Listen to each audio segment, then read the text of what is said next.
तो जैसे कि मैंने बताया कि पिक्चर अभी बाकी है, तो सही में आज मैं पिक्चर आपको दिखाऊँगी इस वीडियो में। और सही में यार मेरा ना स्ट्रगल्स बहुत ही ज़्यादा रहा है।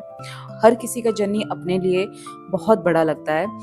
तो या शुरू करते हैं। ग्रेजुएशन खत्म होते-होते फाइनल ईयर में मैंने शुरू कर दिया था अपना प्रिपरेशन स्टेनोग्राफी का।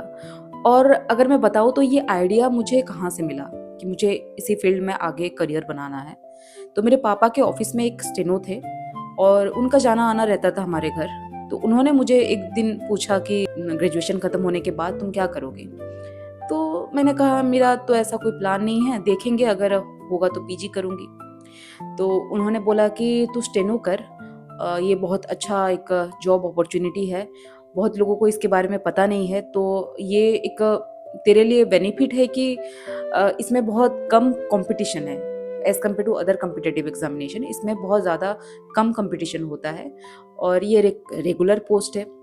और इसका जो बेसिक क्वालिफिकेशन होता है +2 होता है, तब +2 था, अभी ग्रेजुएशन हो गया है।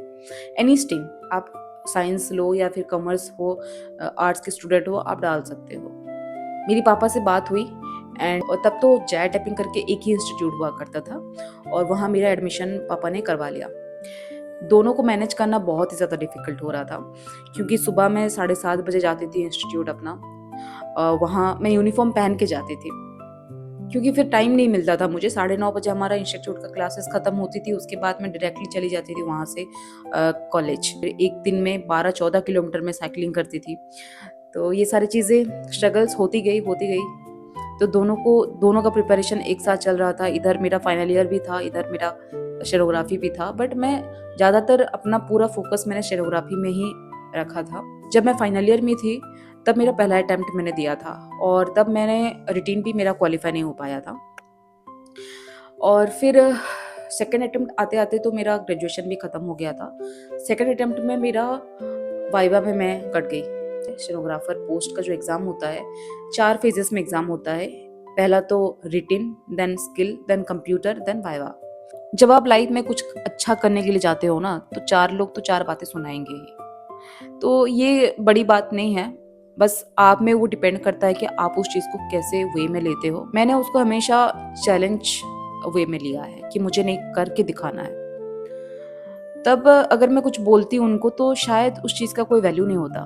तो मुझे लगा कि नहीं, मुझे करके दिखाना है और उस चीज़ पे फ़ोकस ना करके मैं अपनी पढ़ाई पे फ़ोकस करूँ, तो शायद कुछ बन सकती हूँ। और मेरे हिसाब से तो ऐसे लोगों से हमेशा डिस्टेंस मेंटेन करो जो लोग आपको नीचे गिराने में कोशिश कर रहे हैं या फिर डिमोटिवेट कर रहे हैं। ऐसे लोगों से आप दूर रहो। तो मैंने तब तक तो कोरोना भी आ गया था थर्ड अटेम्प्ट आते-आते और प्रेशर बहुत था कि नहीं, इस बार मुझे लगाना है। मतलब मैं ठान लिया था मैंने कि इस बार तो मैं लगा के ही रहूँगी, जैसे भी करके। मैंने बहुत मेहनत किया। किसी के साथ उतना ज़्यादा बात नहीं हो रही है, फ़ोन वगैरह या फिर कुछ भी सोशल मीडिया, ये सारी चीज़ों से मैंने दूर रहा। पढ़ाई किया बस, पढ़ाई में फ़ोकस किया। बट स्टिल मेरे साथ क्या होता है, कंप्यूटर टेस्ट रिटेन तो मेरा हो गया था, स्किल भी हो गया था एंड कंप्यूटर टेस्ट में मेरे साथ क्या हुआ कि जब एक क्वेश्चन मेरे से मिस हो गया, जबकि मुझे पता था वो क्वेश्चन का पूरा आंसर मुझे पता था। बट मेरे से वो मिस हो गया एंड मेरे बगल में एक लड़का बैठा था, उसने मुझे जब पूछा कि ये क्वेश्चन तुमने किया है क्या? तब मुझे जाके रियलाइज़ होता है कि मैंने वो क्वेश्चन ही मिस कर दिया है और तब तक मेरा टाइम आउट भी हो चुका था। तो सोचो कितना ज़्यादा मुझे बुरा लगा होगा। और जब मैं एग्ज़ाम हॉल से मैं निकली तब तब मुझे पता चल चुका था कि मेरा नहीं होने वाला है। तो पापा से मैं बोल भी नहीं सकती कि मैंने ऐसे-ऐसे गलती किया है, तो अगर मैं बोलती तो मेरी खैर नहीं होती। तो मैंने कुछ नहीं बोला, मैंने उनको बस इतना ही बोला कि नहीं, ठीक हुआ है, ठीक-ठाक हुआ है।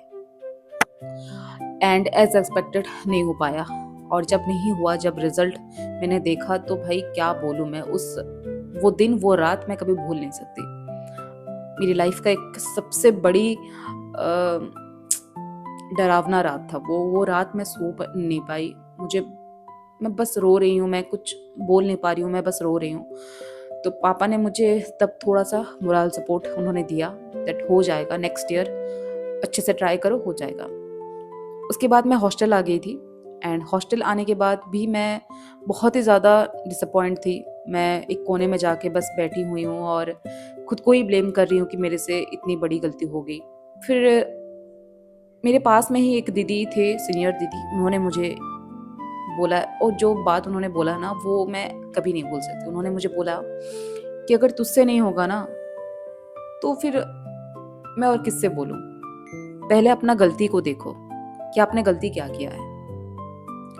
वो एक बार अगर आप एक्सेप्ट कर लोगे ना और उसमें अगर आप काम करने लगोगे तो फिर सब कुछ क्लियर हो जाएगा। चिंता मत करो और एक बार दे करके देखो, यू नो कि आपका कैपेबिलिटी क्या है, आप डिजर्व करते हो।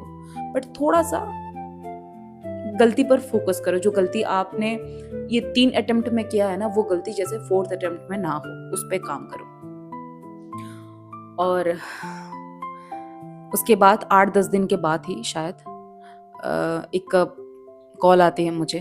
मेरे साथ एक मिरेकल होता है, और एक दोस्त है, उन्होंने मुझे बताया कि एक वैकेंसी है फॉरेस्ट डिपार्टमेंट में, और स्टेनो पोस्ट का ही, और तुम चाहो तो दे सकती हो। रेगुलर पोस्ट नहीं था बट स्टिल मेरे लिए वो बहुत बड़ा अपॉर्चुनिटी था। तो मैंने जा कर के दिया और मेरा सिलेक्शन भी हो गया। तो मैं वहाँ फॉरेस्ट डिपार्टमेंट में रह के 1 साल मैंने वहाँ पे रहा, बहुत स्ट्रगल किया।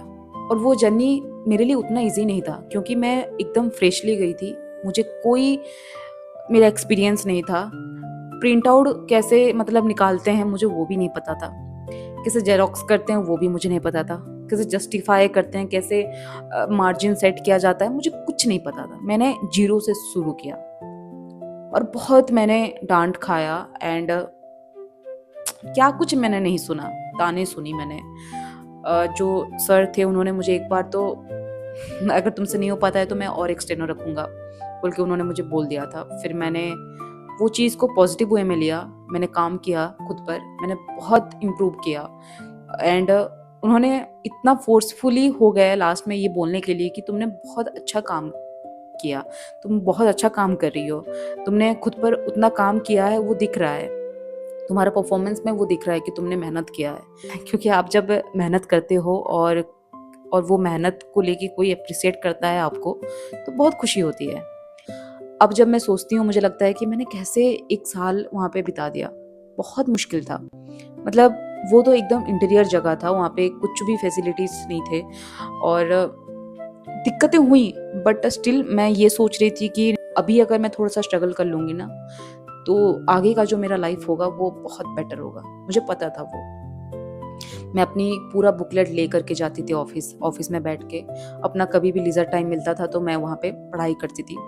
और इसके लिए मैंने बहुत ताना भी मुझे मिला है। ऐसा नहीं है कि वो जो वहाँ पे जो सीनियर्स थे मुझे बहुत कोऑपरेट करते थे, हाँ कोई कोई ऐसे थे, बट कोई कोई ऐसे भी थे जिन्होंने मुझे बहुत ही ज़्यादा डिमोटिवेट उन्होंने किया, अंडर एस्टिमेट किया, दैट तुम तो बस ऐसे बैठे बैठे ही पैसा ले रही हो, सैलरी ले रहे हो, कुछ काम के नहीं हो, जुडिशियल डिपार्टमेंट तुम्हारे लिए बनी ही नहीं है, वहाँ पे तुम्हारा सिलेक्शन नहीं हो सकता। ऐसे चीज़ें मुझे सुनने को मिला, बट मैं हमेशा इग्नोर करती थी। And ignore is the best way, क्योंकि आप कुछ कर भी नहीं सकते, बस आपको पढ़ के दिखाना है, कुछ करके दिखाना है।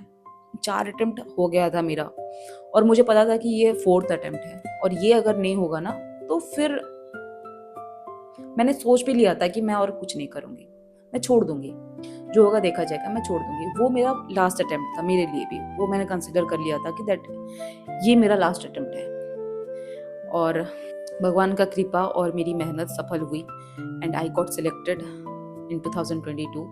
जब आप कुछ करते हो, मेहनत करते हो, तो कुछ हो ना हो आपको एक एक्सपीरियंस ज़रूर मिलता है। तो डोंट गिव अप, करते जाओ करते जाओ करते जाओ, आज नहीं तो कल हो ही जाएगा, बस गिव अप मत करो। ठीक है, तो ये वीडियो को मैं यहीं पे एंड करती हूँ कि ये जो मैंने वीडियो बनाया है ना, इसके पीछे मेरा एक ही पर्पज़ है, अगर इस वीडियो को देख के किसी एक स्टूडेंट का भी भला हो जाए ना, तो भाई मेरा वीडियो बनाने का जो पर्पज़ है वो सफल हो जाएगा। Please do like, share and subscribe my channel, and also hit the bell icon to get all the notifications of my updated videos. Thank you so much. Love you all.